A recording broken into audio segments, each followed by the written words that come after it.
What's up, everybody? This is Kenya, and I'm talking about some stuff because I'm bored in this damn car waiting on my mom, and it's hot as fuck. And instead of, I care about what I'm talking about, but then again, it's bulls and balls. But I recently watched So Spiritual, all his videos on YouTube and all of that. And I just been seeing that he's been a very good inspiration to me. I've been seeing things in a different light as far as how I view the world. I don't think my third eye is opening yet, but I do feel like something is awakening in me to cause me to be more understanding of things. And I also feel like I'm starting to understand what my purpose is on this earth a little bit more because of him. And not only because of him, I've had other influences as well, like African spirituality, where, it's almost as if, there's these gods and goddesses and, it's all mythology, of course. But just like, Greek mythology or, Roman mythology and things like that, you know what I mean? It's just something to make you feel stronger if you feel like, in this world, you have nobody to look up to, saying, as far as human wise, saying, there's always a story, a backstory to somebody's godliness, that you can look up to if you are a Christian, whatever.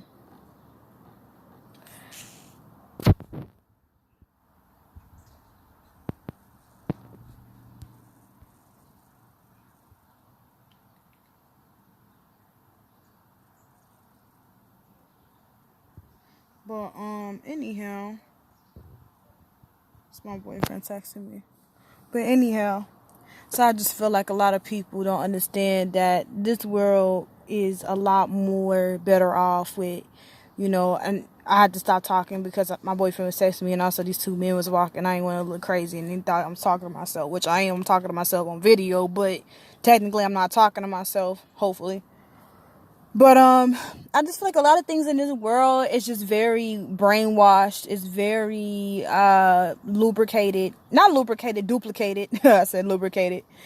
And I'm starting to think that, a lot of the things that Soul has been saying has been something that I've been looking up to, as far as, I've just lost my recent friend of 10 years.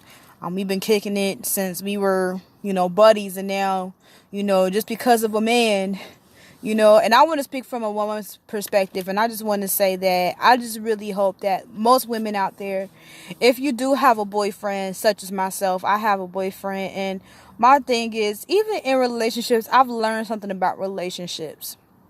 Relationships are something just like a friendship. It's basically like your best friends with that person. That's why a lot of people start off as friends first, and then they go into the relationship, but technically, it's a good way to do it, but it's not a guaranteed way that you're going to be with that person forever. Just like, me having a female best friend, as long as we was friends for 10 years, all of that 10 years didn't mean anything because there was no loyalty, there was no foundation, there was no rock to hold us. So when we finally did break that boundary with each other, it was almost as if that rock never just, it never appeared. It was never there in the first place to help us become the people that we wanted to be. And I understand if I was a toxic one in a friendship, I removed myself. I blocked her on Messenger. I unfriended her on Facebook. I still follow her on Instagram, and she still follows me, I think. But if I find out she unfollow me, I'm going to unfollow her as well. I don't have no problems with nobody, but at the end of the day, I understand that I'm a grown woman.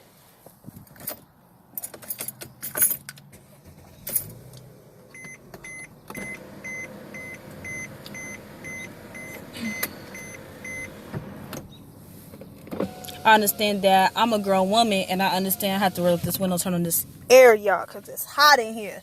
It's hotter than, woo! Can't wait to go swimming. But I just feel like in friendships and things like that, it's just become, it's just become such a, I just feel like social media, and I see what So was saying, social media has become the number one, the number one distraction from human relationships. And I just feel like a lot of people They spend their days in and out, looking and searching for someone else's approval now. And it's sad because most of these people's approval that they're trying to gain is the people that they do not know. It's the people that do not show them any type of loyalty. And, the reason why me and my best friend of 10 years did not work out was because of the fact is, just like any other relationship, you got to have loyalty. You got to have trust. And you also got to have a foundation in the rock to hold you guys together. No matter what's going on. We've had arguments before, but, I go by the J. Cole strike. Fool me one time, shame on you. Fool me twice, can't put the blame on you. You fuck with me 3 times, I'm going to hold up the peace sign. You know what I mean? And that's what I did this time. This is the 3rd time that we have been in a situation where we are no longer friends.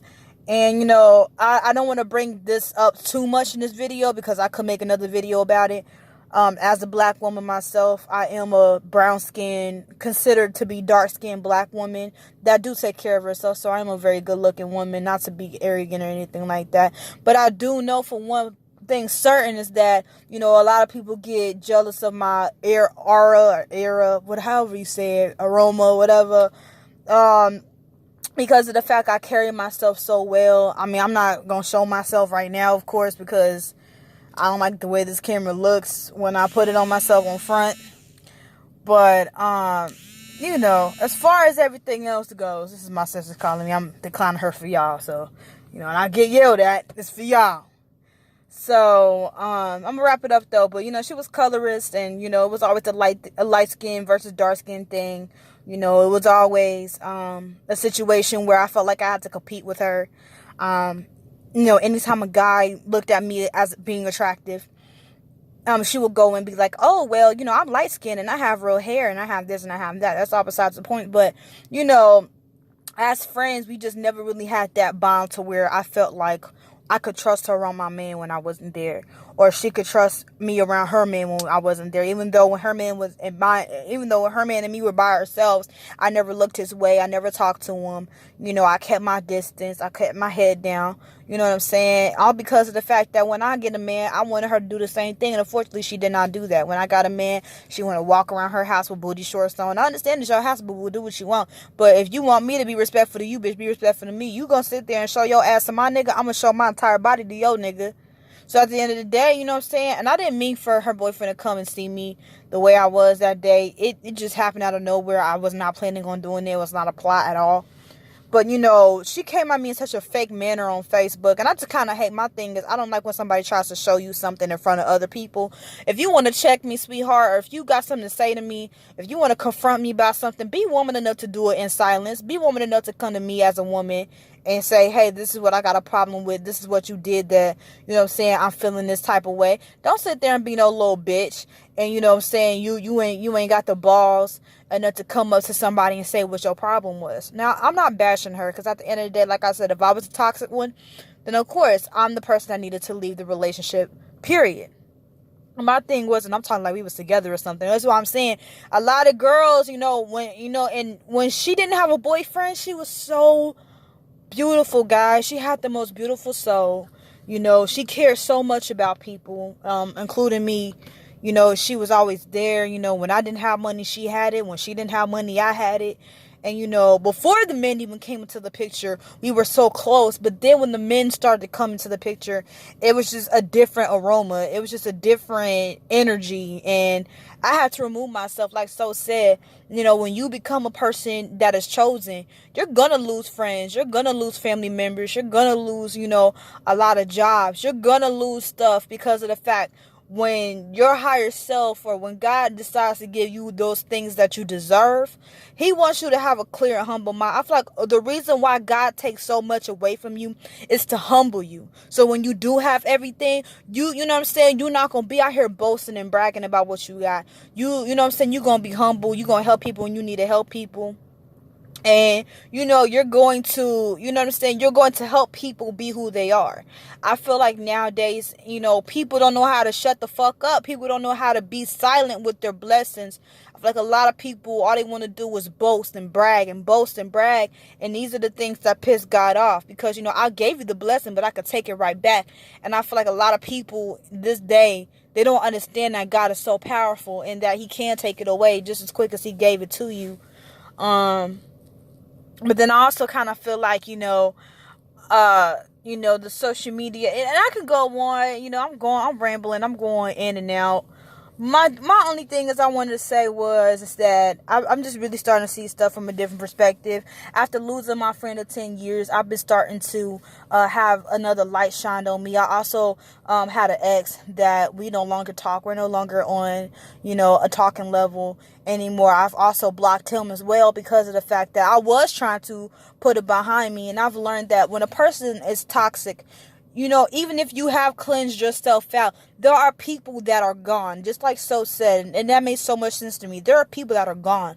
There are people that have already been, devoured by that darkness. So all you can do as a person is, all you could do is remove yourself. Because at the end of the day, do you want to be consumed by that dark energy again? Or do you want to move on with more light energy and more beautiful aroma energy to get you, your energy to be popping, your energy to be lit, for people to be attracted to you? Or do you want somebody with that dark energy that tells you that you can't, or that tells you that you're not, or makes you feel less than a person because of some situation, and you know what I mean, and you're stuck in a position where you don't feel like you're enough? So my thing is that I understood so many times on that level, and I just feel like I connected with him on such a deep spiritual level. And I just feel like we all need to get to a spiritual level where, because God made us spiritual beings. We can understand things without knowing. We can see things without knowing. God gave us the very great, the thing of intuition that he gave women and that he gave men. And it's very beautiful. When somebody is toxic, you throw them out and you leave them alone. Just like, even God said, you can't help everybody. You can't pray for everybody. Even Jesus said, hey, some people going to be left behind when I get to the gates. Okay. When I'm at the gate, some people are going to be left fucking behind. So with that being said, I just wanted to say to everybody, thank you for listening to this video, because it's not much of a video, because it's more of a commentary. But thank you for listening. But I'll have more coming out soon. But thank you.